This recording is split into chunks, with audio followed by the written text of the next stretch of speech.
Era antes da festa da Páscoa. Jesus sabia que tinha chegado a sua hora de passar deste mundo para o Pai. Tendo amado os seus que estavam no mundo, amou-os até o fim.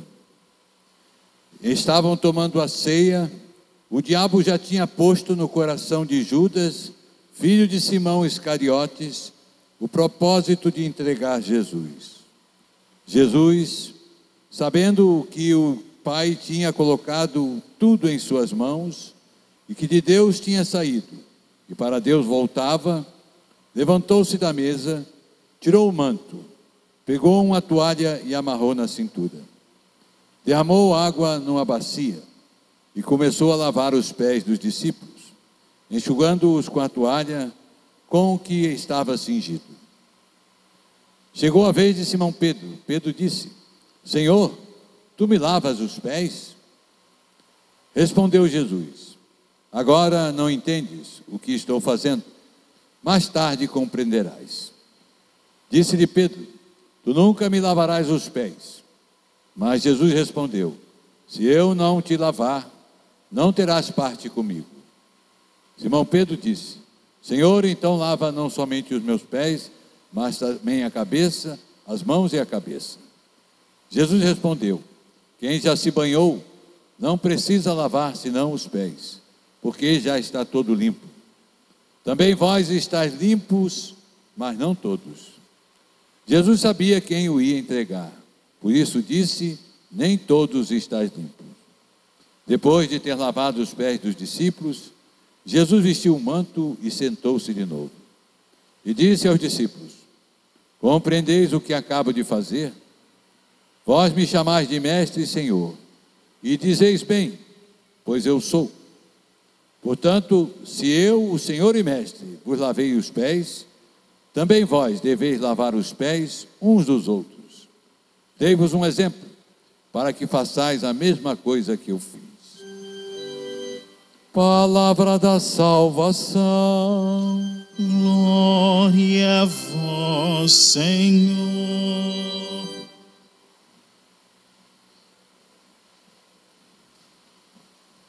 Meus caros irmãos, chegamos finalmente ao início do Tríduo Pascal. Esta celebração que marca o ponto mais alto de toda a liturgia cristã. O Tríduo Pascal, de certo modo, já começa hoje pela manhã, quando na catedral se festeja o sacerdote. Muitos sacerdotes hoje na catedral, Norani falou que eram mais de 500, talvez fossem muito mais do que isso. E com muita alegria, né? É um momento muito festivo, o dia que recordamos a instituição da Eucaristia e da ordem. O Evangelho de São João não narra hoje, né, a instituição da Eucaristia, é São Paulo que narra, não é? Na segunda leitura, aquilo que recebeu diretamente de Jesus. Né? E é interessante que em outros textos vem fazer isto em memória de mim. A ideia de um memorial. E o memorial não é só uma recordação. A memória que fazemos da Eucaristia torna presente aquele sacrifício. Fazer isto em memória de mim dá o poder ao sacerdote de fazer o que Cristo fez. Por isso, nessa pequena palavra está a ordenação.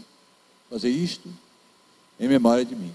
Depois o rito se tornou mais complexo, com grandes sinais, mas já ali estavam ordenados aqueles apóstolos ali presentes.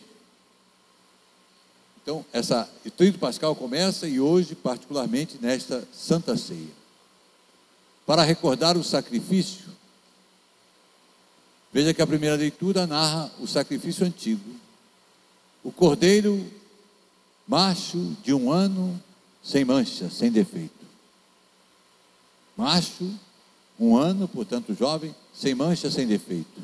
Se ofereceria a Deus o cordeiro mais perfeito que se pudesse ter.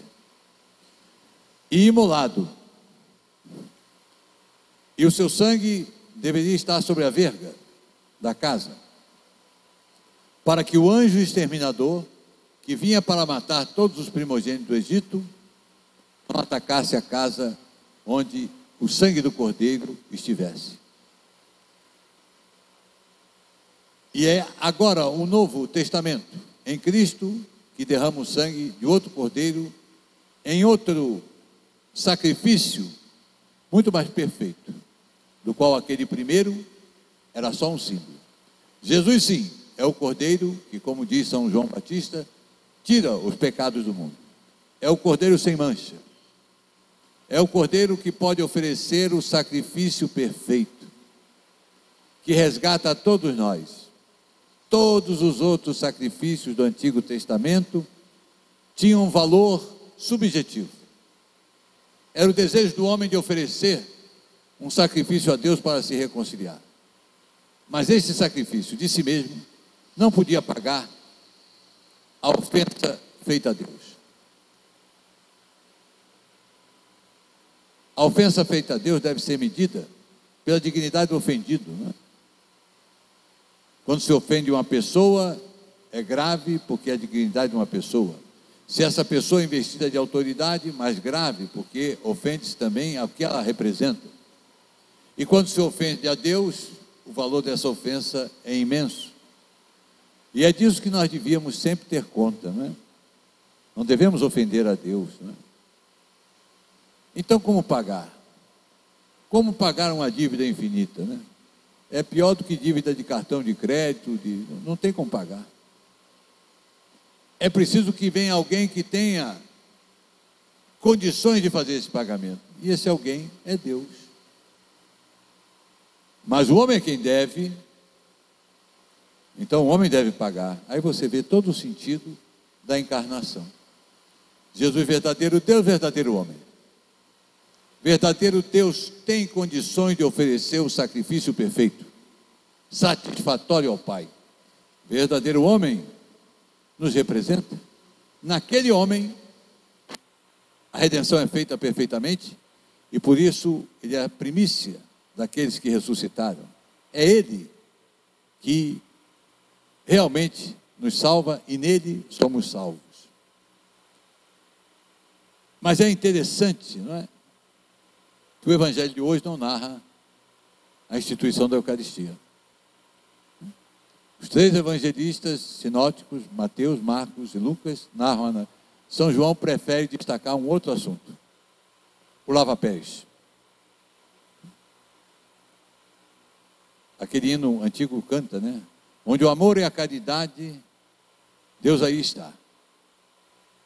É o último grande gesto de Jesus com os seus discípulos. Na ceia, lava os pés dos discípulos. Lavar os pés é o gesto do servo, do escravo. Por isso a reação de Pedro: não me lava os pés, você é o mestre. E Jesus dirá: eu sou mestre, vós me chamais mestre, e dizei bem que eu sou. Veja, a humildade não é a falsa modéstia. Jesus é humilde, mas me chamais de mestre e chamais bem porque eu sou. Eu não sou menos que isso não, é o grande mestre, né? E lava os pés dos discípulos. Então, diz a eles: se eu que sou mestre lavei os pés de vocês, vocês devem lavar os pés de um ao outro. Pensem bem, meus irmãos, no nexo importante desta leitura neste dia. Jesus concede ao homem o poder mais extraordinário. Poderá haver alguma coisa sobre essa face da terra maior do que a Eucaristia? Poderá a ciência produzir algo maior que a Eucaristia? O homem foi à Lua, o homem enviou o robô já substituiu por outro telescópio. O homem conhece galáxias, o homem tem microscópios, conhece até uma gota d'água. Sabe o mundo que está lá e cada vez sabe mais e mais e mais. Produz tecnologia, né? Quem diria, há 30 anos atrás que nós íamos ter celulares. na palma da mão, uma comunicação tremenda, uma fonte de pesquisa, tudo ali, para o bem e para o mal. Mas o homem poderá produzir alguma coisa maior que a Eucaristia? Evidentemente não, porque a Eucaristia é corpo, sangue, alma e divindade de Cristo. Não há nada maior do que isso. É o próprio Cristo, corpo, sangue, alma e divindade. E divindade. É Deus que estamos recebendo na Eucaristia. Há algo maior do que Deus? Então pare para pensar o poder do sacerdote, que é um problema para a gente que celebra todo dia. Isto é meu corpo, isto é meu sangue. Isso é tão interessante que a igreja vai celebrar novamente a Eucaristia daqui a alguns dias, depois do tempo pascal, em Corpus Christi, né? Uma festa, também vai celebrar a paixão de Nosso Senhor depois, para poder solenizar, dia 14 de setembro, a festa da Santa Cruz. Porque esta festa aqui é uma só. Daqui a pouco, nós vamos trasladar o Santíssimo Sacramento.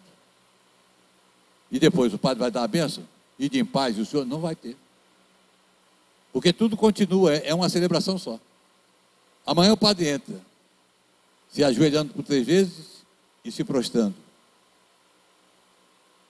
Não começa a missa. Começa assim, o padre entra e acabou-se.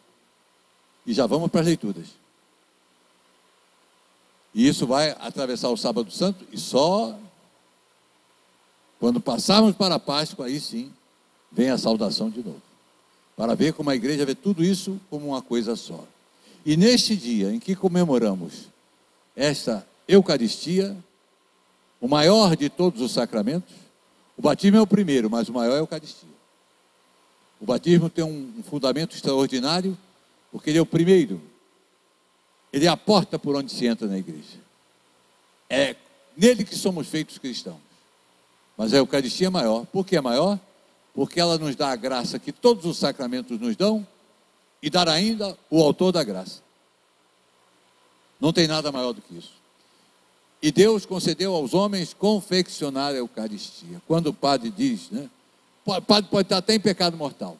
Se ele faz o que a igreja manda, vale o sacrifício. Veja que coisa extraordinária. Isto é meu corpo, isto é meu sangue. Pimba. É o sacramento. E é interessante ver, né? Quantos milagres eucarísticos na história, né? E que Deus permitiu, como em Lanciano e Bolsema, a hóstia sangrar. E o de Lanciano é tremendo. Estive lá. Está lá o relicário, com sangue humano, e um pedaço de carne, e carne do miocárdio, do coração. Veja como é que Deus responde à devoção, né? Quantas vezes nós associamos a adoração ao Santíssimo Sacramento ao Sagrado Coração de Jesus. Está lá.